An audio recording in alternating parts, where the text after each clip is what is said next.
Mange des pinottes, ça déniaise.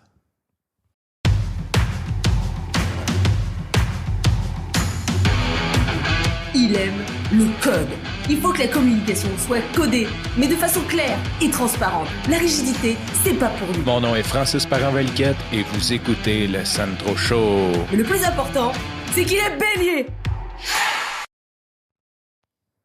Je sais pas si tu as déjà écouté un des épisodes. Parfois, j'ai des flashbacks de vieilles expressions de ma mère ou de l'époque de ma mère.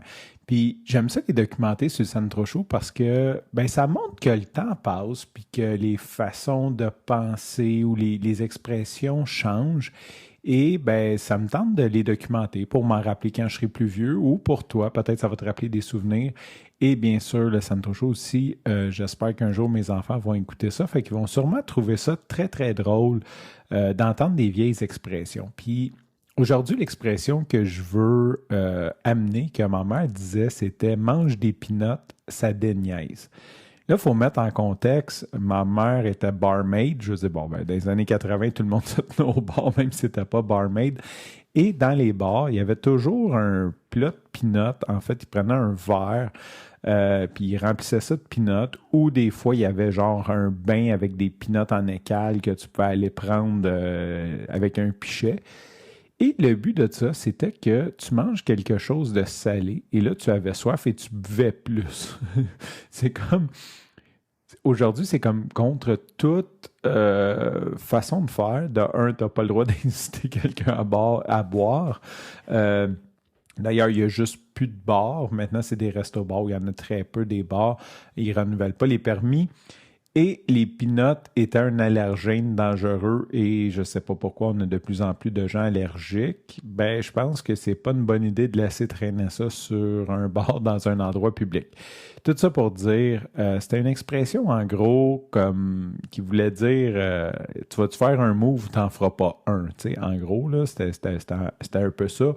Ou de traiter un peu la personne de niaiseux, puis dire mange les pinottes, là, ça va te déniaiser parce que tu brettes dans le manche. Hein? C'est pas tant niaiseux que bretter dans le manche. Peut-être que mes enfants vont un jour faire un Sandro Show, puis ils vont reprendre l'expression. Il va y avoir un épisode qui va s'appeler bretter dans le manche parce que ça n'existera plus dans leur temps, puis ils vont rire de leur père qui disait ça, puis ils vont repasser, Ouais, c'est ça qu'ils vont faire. Ils vont recouper l'épisode d'aujourd'hui, puis ils vont en mettre un extrait, puis ils vont dire, tu vois, mon père disait bretter dans le manche. Donc, si jamais tu ne sais pas c'est quoi bretter dans le manche, parce que tu écoutes ça en 2163, ça veut dire que tu n'es pas vite. Tu prends ton temps, mais dans le sens comme... t'es pas vite dans le sens que tu... c'est dur à expliquer, bretter dans le manche, maudit Dieu. Billy m'a avoir besoin de ton aide. Qu'est-ce que ça veut dire, bretter dans le manche? Comment qu'on peut dire ça avec des mots pertinents? Réponds-moi, Billy, j'ai besoin de toi. Je vais utiliser mon appel, s'il vous plaît. Fait qu'en gros, c'est ça. T'es pas le pogo le plus léger de la boîte. Une autre expression peut-être à mettre là-dedans.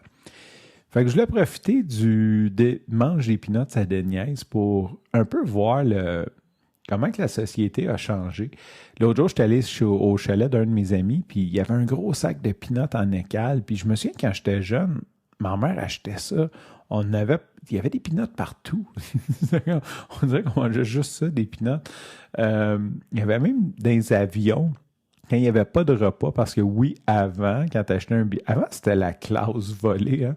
Je pense dans les années 60, là, tu sais, quand on dit jet setter, là, c'est parce que les gens, ils s'habillaient propre pour prendre l'avion, là, quand c'était comme une sortie. En tant que tel, prendre l'avion, c'était quelque chose de très classe. Ensuite, c'est devenu de plus en plus fréquent. Aujourd'hui, on est rendu qu'on voyage en pyjama avec nos écouteurs sur la tête. Mais à une certaine époque, c'était jet set et il te servait un repas sans que tu paies de supplément. Tu peux rentrer avec une valise carry-on. Tu pouvais check-in une valise et il y avait un repas. OK, les billets d'avion étaient beaucoup plus chers versus le taux de la vie qu'aujourd'hui. Mais il y avait des vols courts, comme mettons, je sais pas, là, tu faisais Montréal, puis là, je ne l'ai pas vécu, là, mais Montréal-Ottawa, peut-être même Montréal-Toronto, tu sais, des vols courts qui ne servaient pas de repas. Donc, ils appelaient ça des peanut flights parce qu'ils te donnaient un sac de peanuts comme collation, si tu veux, pendant le truc. C'est quand même drôle à penser parce que je pense qu'aujourd'hui, là, si tu amènes des peanuts dans l'avion, là, ça doit être considéré comme un acte terroriste parce que tu pourrais tuer quelques personnes dans l'avion avec des peanuts. J'exagère, mais je veux dire, on voit qu'on a changé de paradigme. Fait que c'est un peu ce que je voulais, puis j'en ai parlé aussi, là, il y avait des restaurants, des bars qui avaient des bains. Il y avait ils prenaient des vieux bains, puis ils remplissaient de peanuts en écale, puis tu avais des pichets, puis tu allais chercher ça. Puis tu sais, quand je parlais des peanuts sur le bord à ma mère, là, c'était totalement pas hygiénique. Là, tout le monde se mettait les mains dans un verre qui était super graisseux parce que les peanuts, comme, je sais pas, ils suaient là-dedans. C'est quand même gras des peanuts. Fait que, bonne affaire que ça soit une époque révolue. Tout ça pour dire, si jamais tu brettes dans le manche puis que tu as besoin de déniaiser, ben mange un peu de peanuts, supposément que ça l'aide. Sur ce, je te remercie pour ton écoute. Je te dis à demain et bye bye.